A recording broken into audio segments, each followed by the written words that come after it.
What is up? What is up? Good morning. Good morning from Messy Truck here at Budweiser in Oklahoma City. I think I'm on 35 down here under Oklahoma City. So I was supposed to deliver yesterday, obviously. I had issues with the truck, which to this day I regret not just changing the turbo boost sensor and driving the truck, seeing if that fixed it, because my check engine light gave me that as an issue. But Freightliner was like, no, there's no way that would be stopping your truck from idling like that. It's the turbo. It has wiggle on the turbine. And I was like, you know what? You guys are the experts, and I will just replace the turbo since it's under warranty anyways. But to be completely honest, when I took off the old turbo, 2,500 mile old, yeah, my truck is a mess. I was just incredibly tired. Today, hopefully, we'll get a little bit of time and I get to clean this up and fix a few more things. There's just always things to fix on these trucks. But yeah, to be honest, when I took old turbo off and new turbo and compared them, the amount of play was identical. And I think it just has to have a little bit of play. They both spun freely. But at this point, it is what it is. My positivity and positive outlook on the whole situation, I guess, is I wanted to replace the manifold anyways. So sooner or later, I'll be taking it off because that manifold was leaking way more now since the engine's been rebuilt. I guess more pressure and whatnot. But it is what it is, you know. Can't look back and regret and whatnot. But yeah, hopefully I get out of here sometime today. I do have a few things I want to work on. Like I said, always something to work on. But yeah, let's show you what's going on.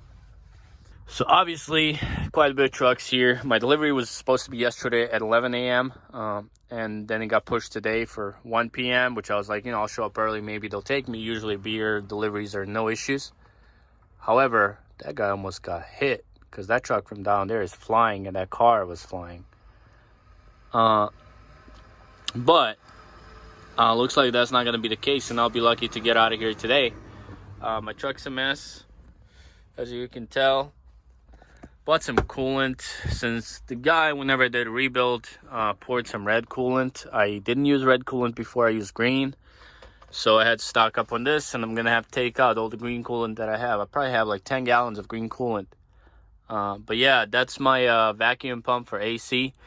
Whenever he was finishing it up, I kind of rushed him. I got there a day early, and I got myself a load, and he was like, okay, I need to finish some things up. AC was one of them, and I was like, you know what? I'll just do the AC myself. And then what I think happened is there's no oil in the system, and you have to add oil when you replace components. So the compressor can circulate that oil and lubricate the system. And yeah, I definitely need to add oil, so I need to drain out, add oil, pull a vacuum, and then add Freon, and then I should be good. Just because I've been using this thing as I'm driving on my inverter for some time. And then the second is I need to replace this battery switch. It's bad. It doesn't do anything. It doesn't cut the battery off. I have a new one. I'm just gonna replace it today, and then whenever I do get a minute, I will take this plate off, take it home with me, and paint it so it looks somewhat nice. Yeah, that's the plan for the day. Nothing else right now. Try to get a load, but it's like, okay, can I even make it to that pickup? So it is what it is. Just gonna wait here. Maybe just work here, in the place. So yeah, keep you guys posted. I guess today I might as well talk to you guys about the engine. So yeah, I'm parked here. I'm not really doing anything.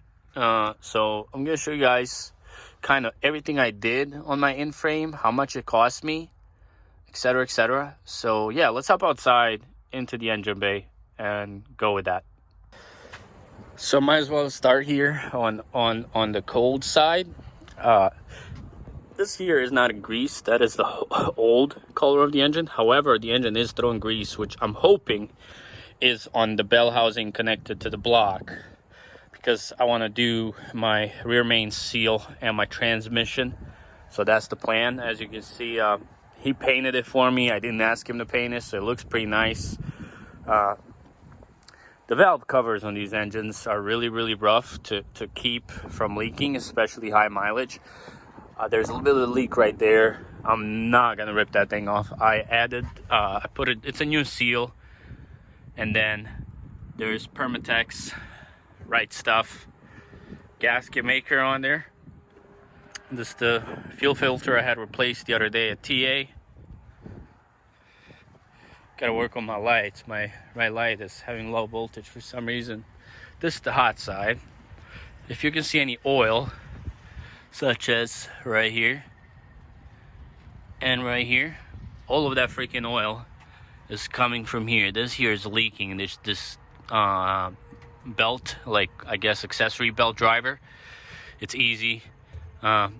Oil made its way through. It is what it is. Whenever I do get a chance, it's easy. You just pull this tensioner off, take the belt off, maybe like 2-3 volts, clean that up, reseal it, and good to go. But yeah, unfortunately it is oily here, so it is what it is. New turbo, new manifold. So yeah, I guess to go to the engine components and everything I did. So obviously the engine had a full in-frame. The head was completely taken off to a machine shop, so the head has new, you know, springs, valves, whatever else. It's basically a new head. The block was not taken out, unfortunately. I should have done that. It would have costed me like $7,000 more and done the block out of frame. And then I could have just done the transmission rear main seal as well. But unfortunately, I did not do that. So it is what it is at this point.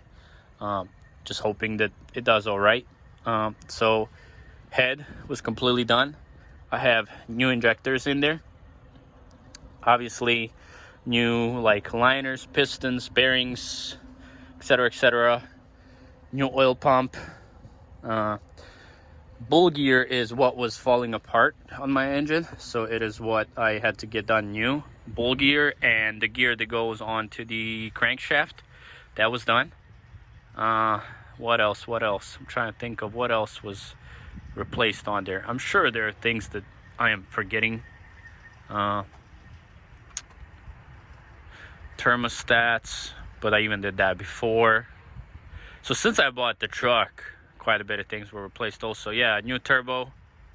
He had put a new turbo on that apparently crapped out. Could have been the sensor, but whatever. I replaced it anyways. So I'm sure I'm forgetting things and might remember later. But the rebuild in frame cost me $16,000. And there's a mower guard here. It cost me $16,000. And if you compare that to prices of engine rebuilds nowadays, I think that's a very solid price. Freightliner would charge you significantly more. And yeah, he replaced a bunch of sensors and whatnot, everything that was needed. But yeah, $16,000. $10,000 was for parts, and then $6,000 was for labor. So that's basically where I'm at with this engine. $16,000 is what it cost me to do a full in frame. If I would have done out of frame, he says it depends on the machine shop. Machine shop will cost you anywhere from $1,000 to $5,000 for the block, depending on the condition of the block. But it is what it is at this point.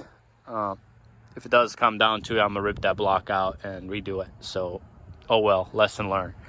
But yeah, 16 grand for engine in frame to be done. If you're wondering how much it costs. That is for the Detroit Series 60, and this is a friend with a shop. It's not like a Freightliner shop or anything. He has a lot of his own trucks with the same engine, so he's used to working on them. But yeah, that is the price. That is what it would cost me. And then I guess, I mean, since I bought the truck, I replaced quite a bit of things. So if you watched the video previous to this one where I explained the truck being broken before Bosnia, you'll know what else I replaced. What I plan to do in the future is I want to do full brakes, probably like in fall, like later in fall. Full brakes, drums, pads, S-cam bushings, slack adjusters, the whole 9 yards, as well as brake chambers. I plan to do that on the whole truck. I plan to do that on the whole truck by the end of the year. And I also want to replace this compressor. They didn't have it in stock, so he didn't do it, but I want to replace that compressor as well. But yeah, I don't know what else really to talk about anymore. It's been running great so far, other than the issues we had the other day, which this is your boost pressure sensor right here. Probably should have just replaced that and seen if that fixed it, but whatever, you know, like I said, I wanted to replace that manifold anyways. So it worked out. It wasn't too bad. I did spend the whole day working on the thing, so it is what it is. But yeah, let's hop on inside and see what happens next.